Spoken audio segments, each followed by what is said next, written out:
Greetings brothers, today we're talking about the 20 most important Blood Angel stratagems that you should be using to help you win games in 9th edition.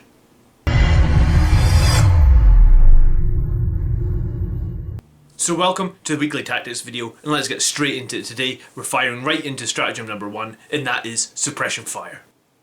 So for the Suppression Fire, you roll your number of shots, then you make a single hit roll with your indirect fire weapon, that is your Castellan missiles or your Vengeance missiles, and if a single hit is made, then your opponent cannot set to defend, they cannot fire Overwatch, and in both your turn and their turn, they cannot be selected to fight until all your eligible models have done so, and I believe this prevents counter-offensive as well, because you would still get to select essentially before they can interrupt.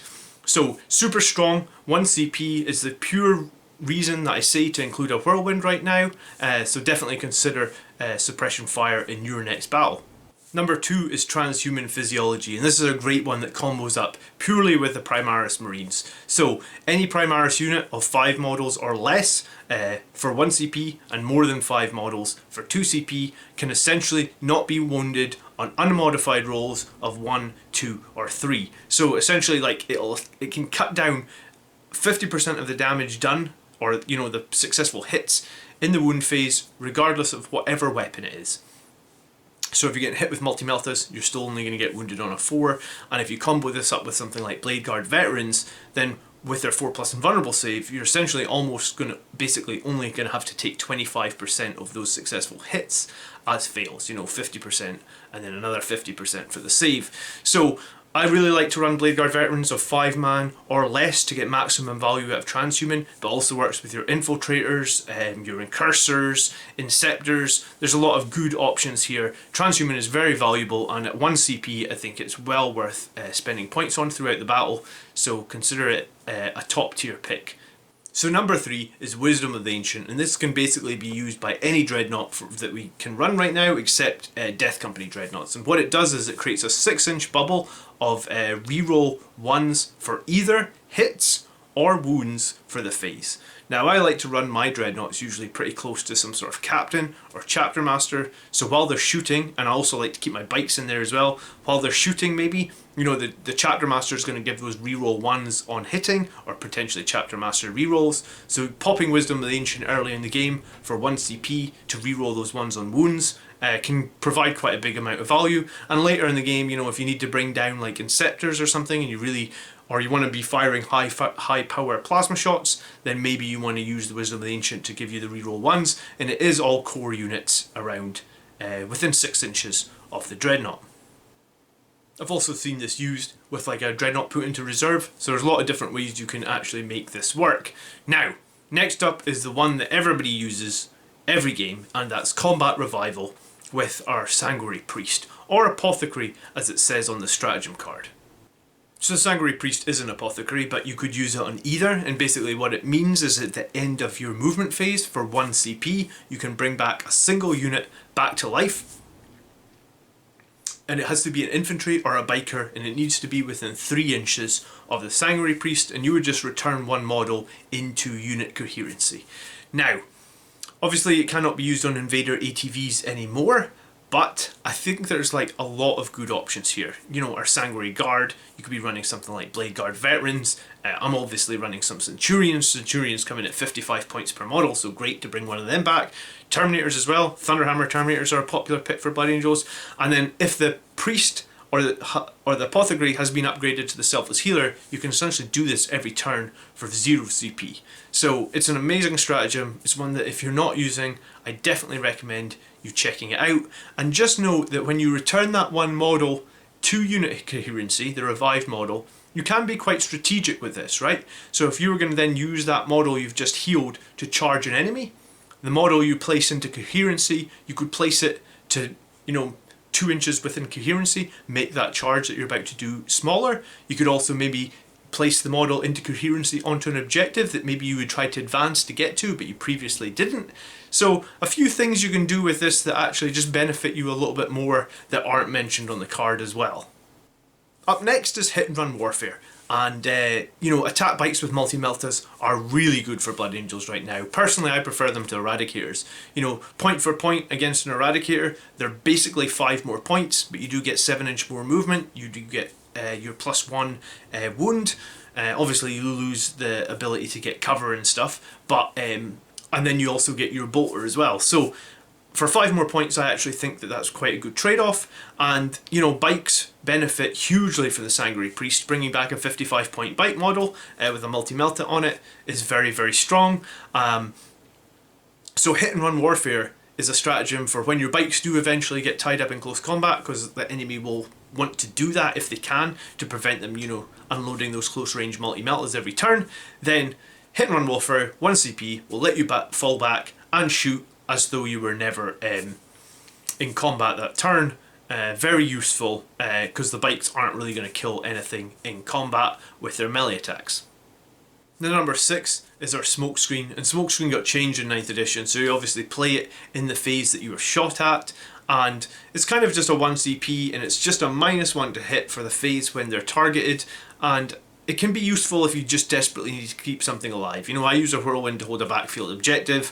I've had people deep strike in, like, to try and kill it with Melta guns or something like that. So just, you know, if there's something that you really just want to make a little bit more survivable, then Smokescreen is there for you. Unfortunately, Smokescreen cannot be used in Redemptor Dreadnoughts, but overall, Smokescreen is a very useful one. Just check out for the Smokescreen keyword on the model that you're trying to use it on. Now number 7 is Guerilla Tactics, and Guerilla Tactics is one of the reasons that I think Phobos units are so amazing. So Phobos units, essentially, if they're not within 6 inches of the enemy, can remove themselves at the beginning of the movement phase into strategic reserves, and then at the end of that movement phase they can return onto the board as though they arrived as a strategic reserve. So that means either along your own battlefield edge within 6 inches, or within 6 inches of the sides of the map, and usually this can present quite interesting opportunities, right? It can be used very effectively with secondaries such as scramblers, right? You could actually start the game with your Phobos units deployed aggressively, maybe do scramblers in the midfield, and later in the game pay 1 CP to bring them back, and you know, do scramblers in your own deployment. You could also use them if the enemy went for line breaker or something and you needed to quickly remove a unit out of your own deployment again, or you can use them more offensively again for various secondaries. So Guerilla Tactics, again, 1 CP. It's kind of almost like Upon Wings of Fire of previous editions for Blood Angels, but just for the Phobos units. Makes them very mobile, and it's a very useful stratagem to consider. So up next at number 8 is Honour the Chapter, and this is a stratagem that's purely for your assault intercessors, and what it does is at the end of the fight phase it lets them to be chosen to fight for a second time. So if you have a 5-man squad, you're looking, and you're in Savage Echoes, so you're turn 3 or you've been given the Blood Chalice, you're looking at, they have 26 attacks. So being able to do all 26 attacks again, I'm assuming that they're all armed with chainswords here, is generally really powerful. But for 2 CP, I think it's like borderline on just how strong it is. Like 2 CP feels a little expensive for that. However, if you do run a 10-man Assault Intercessor squad, which I actually don't do, but if you do that, and I know some people do like to run big Assault Intercessor squads, then essentially for your 2 CP, if they're all alive, you're getting 51 additional chainsword hits. You know, hitting on 3s, wounding other infantry on 3s generally. I think that's a very strong pick, or a very strong choice for 2 CP if you're going to run a larger than normal Assault Intercessor squad. I think it's particularly effective against units that you need to get rid of in a single turn. A good example of this might be your Necron Warriors. So number 9 then is Only in Death Does Duty End. So it's a 2 CP one as well, and it's for one of our characters when our character dies in combat before they've had a chance to attack. So essentially you either got charged or you got heroically intervened or something, or you had to fight last after you charged, and the enemy kills you before you get to do your attacks. For 2 CP you can pay and you can continue to stay on the board, do your fight phase, and then remove the model. Now it would have to be you'd have to be confident that you could like kill the enemy before you make any of the rolls to spend the 2 CP, because that is quite a lot. But in a clutch it could actually help you. You know, it could help kill an enemy unit, maybe prevent one more round of combat or something like that. So something to keep in mind and it's decent, but I do think it's quite expensive and it's not always totally viable. So before we do number 10, real quick, if you're enjoying today's video or you're getting some value, please hit the like button. Really helps the channel out no end, and it's very much appreciated. Number 10 is Commanding Orator, and that is the one that allows a chaplain to recite a litany out with the command phase. So the main advantage here maybe could be you have a chaplain, he is equipped with the icon of the angel, he arrives from Deep Strike, you pay the 1 CP if he's Wise Orator, or 2 CP if he's not, to instantly cast or recite Canticle of Hate, and then you get your 7-inch rerollable charge, which is actually at 82%, and it's pretty much the highest percentage we can get from arriving from Deep Strike, unless there's some other means to lower the charge, you know, like your opponent's behind a barricade. But typically getting a 7 on 2 dice with a reroll seems reliable, so Commanding Oratory is what you need to do if you want to make this happen. So number 11 is Melta Bomb, and a lot of people have been taking Vanguard vets with Lightning Claws and Storm Shields for a while, and this is actually the loadout I recommend. It's super strong. However, Melta Bombs presents like a really interesting option. So your Lightning Claw actually with the Red Thirst rule will wound Toughness 8 vehicles on 54%, because we wound 1 5s because of our +1 to wound, and then you reroll everything, which is 55% or 54%. It's actually genuinely very good. However, Melta Bomb says if you make a single hit roll, which I guess you could reroll from a CP or for somebody like a captain buffing the reroll and the hit, if you make that hit roll successfully, you just deal 2d3 mortal wounds, and the average of that essentially is 4 mortal wounds. So against something like a Dreadnought now, which is -1 to damage, or a Death Guard, again, -1 to damage, then those mortal wounds are going to do a little bit more. So 1 CP on the Melta Bombs seems like a very cost effective way to dish out a good bit of reliable damage. So yeah, I really like it, and even though I would assume that everybody has a Lightning Claw and a Storm Shield, I'd still be willing to pay the 1 CP to try and do Melta Bombs against certain vehicle targets. Okay, number 12, and this is the last one from the Space Marine Codex right now, and this is Auspex Scan. And Auspex Scan has been around for a while, and what it is if the enemy deep strike within 12 inches of a Space Marine infantry unit, then what we can do is we can pay 2 CP and we can shoot at them as though it was a shooting phase. Now, I wouldn't recommend doing this on something like a squad of intercessors or infiltrators, you know, with their low AP weapons and limited shots. However, maybe if you're running something like aggressors with flamers, or in my case centurions with flamers, or maybe if you're even running the new heavy intercessors with their executioner rifles, something that's going to pack a bit of punch, then this could seriously be something to consider, depending on the strength of obviously what is deep striking down against you. Number 13 is Descent of the Angels, and Descent of the Angels essentially is very useful for when a unit arrives from Deep Strike. So when your unit arrives from Deep Strike, and as a Blood Angels player we usually always have some sort of jump unit that arrives from Deep Strike, Descent of the Angel for 1 CP gives them +1 to hit for that turn. Now that is both shooting and close combat, so you can get value out of this on, you know, Sanguinary Guard. When they arrive, they could shoot 1 target, charge another. Remember, if you do shoot the charge target, you could potentially, the enemy could remove some models and make that charge more difficult, so it might be worth shooting something different. But this could also work with Inceptors, you know, Death Company with Chainswords, Vanguard Vets with Lightning Claws. There's plenty of options here to add a little bit of damage to a unit arriving from Deep Strike.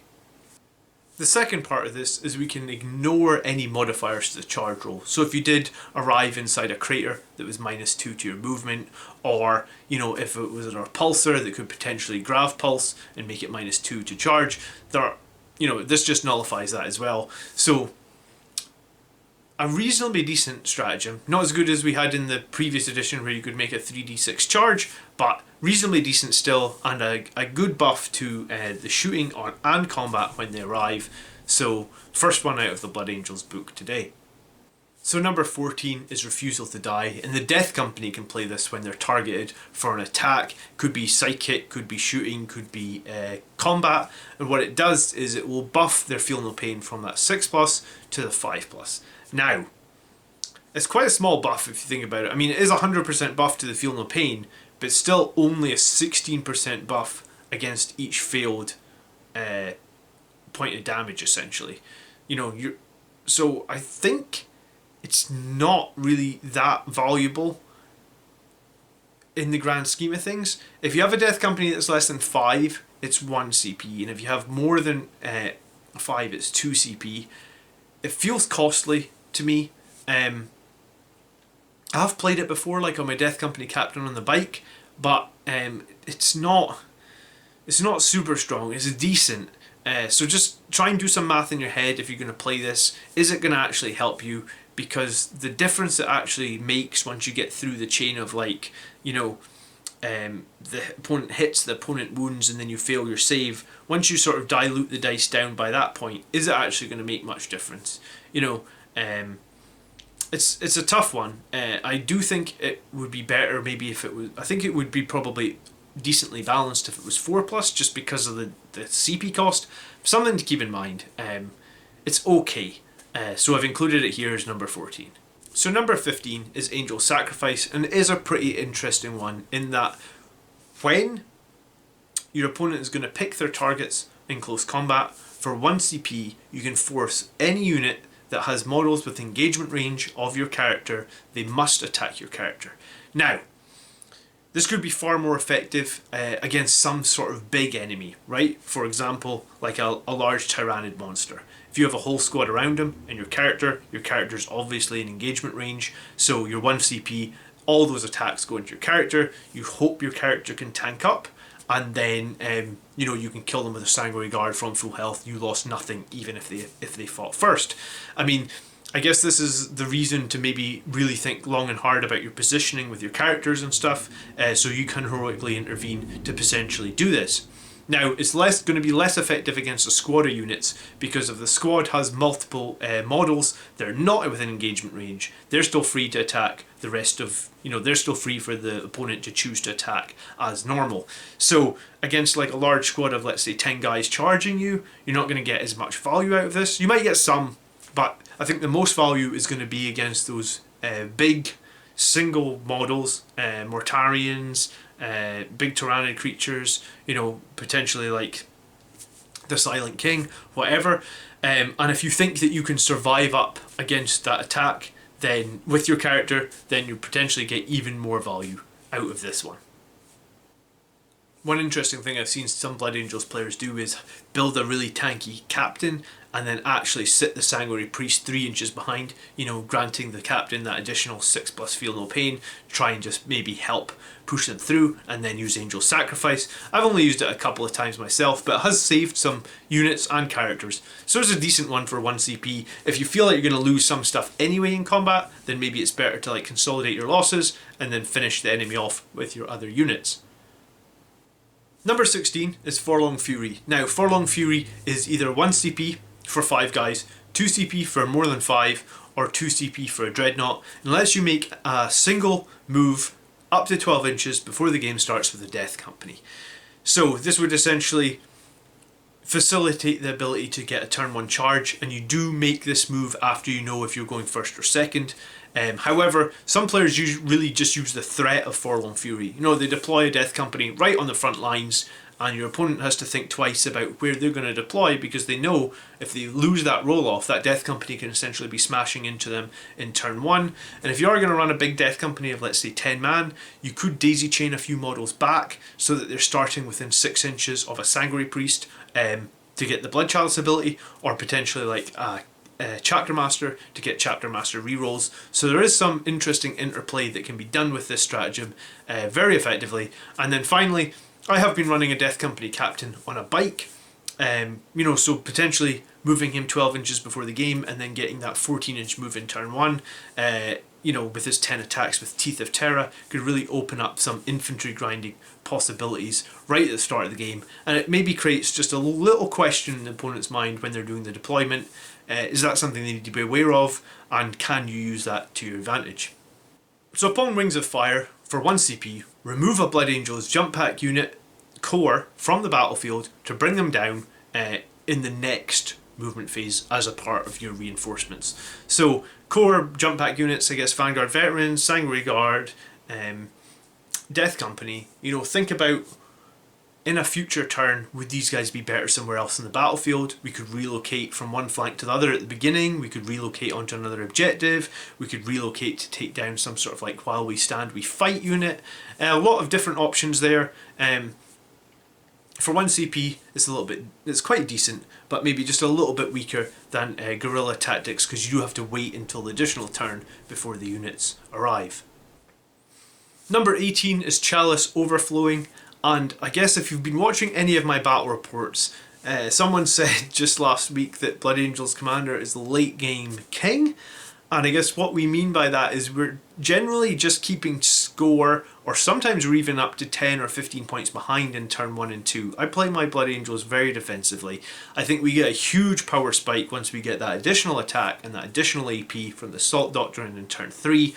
And I guess what the Chalice Overflowing does is it combos with the Blood Chalice on the Sanguinary Priest to let us get 2 units into Assault Doctrine from turn 1. Now, everyone's running Sanguinary Priest, so everybody should be remembering to put Blood Chalice up on a core unit every turn. However, the ability to do 2 can be very important. So, just 1 CP for this. And I guess if you're going to run multiple squads of jump units and you're going to start them on the board, then this should absolutely be in your mind. Maybe jump forward for 1 turn, then the beginning of the second turn, make sure your priest's positioned to set both units into Assault Doctrine, and then go and unleash hell. Now, number 19 today is Unbridled Ardour, and this is the stratagem that lets Sanguinary Guard heroically intervene 6 inches for 1 CP. Now, Sanguinary Guard are great in close combat, we know that. The -1 to hit also gives them additional survivability. Paired this up with the Suppression Fire, I used this just this week to essentially scare a large Tyrannid Dimericon, I think that's how you say it. I scared it from charging me for the entire game, basically. You know, it's a 250 point model. I would suppress it so it knew that if it was going to engage me, it would fight last. And what I'd done is I'd set my Blade Guard veterans out with small spaces between them, and the Sanguinary Guard maybe just 1 inch behind, so that if for any reason the Tyrannids wanted to contest into my side of the board, I was going to essentially heroically intervene with those Sanguinary Guard and just absolutely pummel this Tyrannid monster before it gets to charge me. So in that game, actually, we got to turn 5 and the Tyrannid never charged me, so it was a complete wasted model for the enemy player. But I've also used the Sanguinary Guard a few times like this, and you have to be very smart with your positioning, right? Your heroic intervention means that they must be within 6, and you can only move up to 6. And remember, there's specific rules for like charging for fly units, but there's nothing that I can see for heroic interventions. So you won't be able to move over other units. You need to physically move around them. So you need to be very smart with your positioning from Unbridled Armour. But I think if it's used right, or if your models are positioned right, it can create a real threat. And I use it very defensively, or I use it as sort of like a very specific counter charge or a counterplay option there, and sort of have it and force enemies to decide what they're going to do, and keep the threat. Similar to how we can use Forlorn Fury as a threat, this one can be a great threat. So sometimes you might go through the whole game with it in mind, then you never play it, but sometimes that threat is more important than actually playing the stratagem. So for 1 CP, you know, something to definitely think about and hold on to. Now finally, we're going to look at Red Rampage, which is our army-wide stratagem, and for 1 CP, for a single turn, we can make everything on our army have 6s do an additional point of AP. Now, reading this on paper when the Codex first came out, I thought, wow, this is super strong, but what it actually turns out is like, a lot of our units do very good in AP already. If you think about like Sanguinary Guard swords, they're already AP -4. Most things when you hit with AP -4, they're onto some sort of invulnerable save or they're getting no save, right? Same even with Sanguinary Guard axes, you know, -3, again, most things either are onto an invulnerable save or they have no save, or maybe they save on a 6. So, in practice, I haven't seen a huge amount of value in this. My list that I'm running at the moment is very elite based.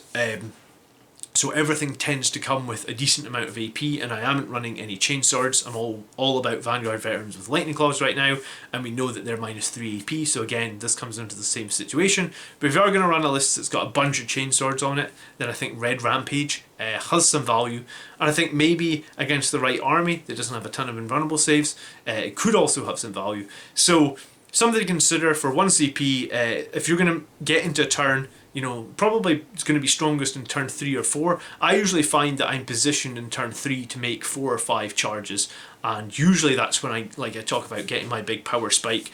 So in a turn where you think you're going to make a bunch of different charges, then Red Rampage is one to definitely consider.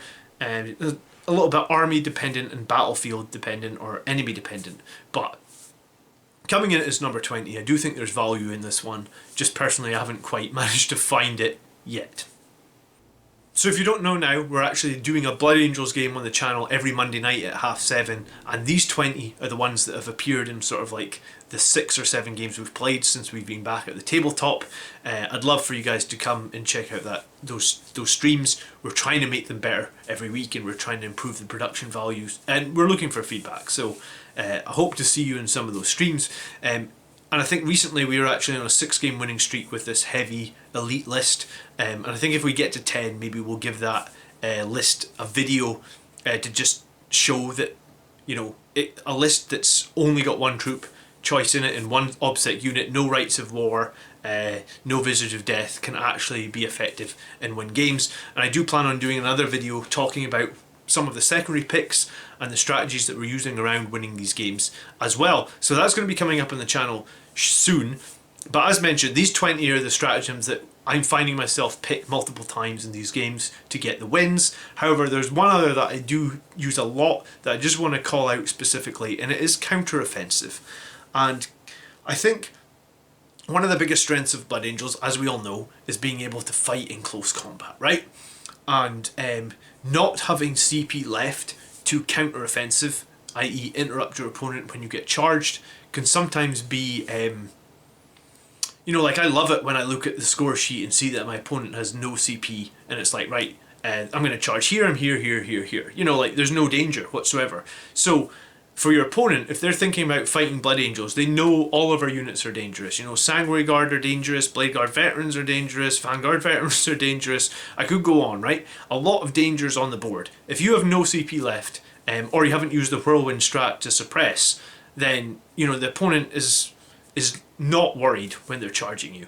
And I think that is the wrong thing to do. So especially in those sort of pivotal turns, turn 2, turn 3, maybe less so towards the end of the game, but definitely in those first few turns, I think you always need to be thinking about and saving enough CP in your turn to in the opponent's turn to use counter-offensive. I think it makes your opponent's game much more difficult, and I think it lets you save key units or potentially, you know, deny the opponent some key charges.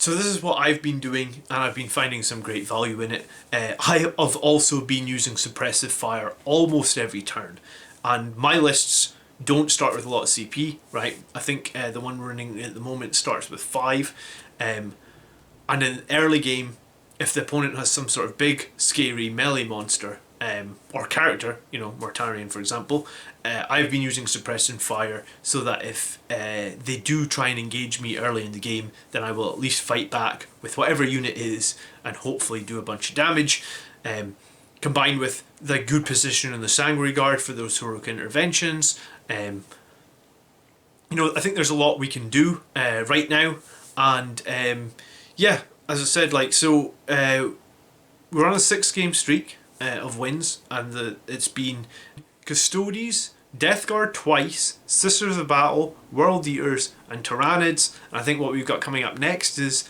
Iron Hands, Eldar, Necrons, and then I guess game 10 might be Death Guard again, because I think that when he brought Mortarion he maybe could have played him better.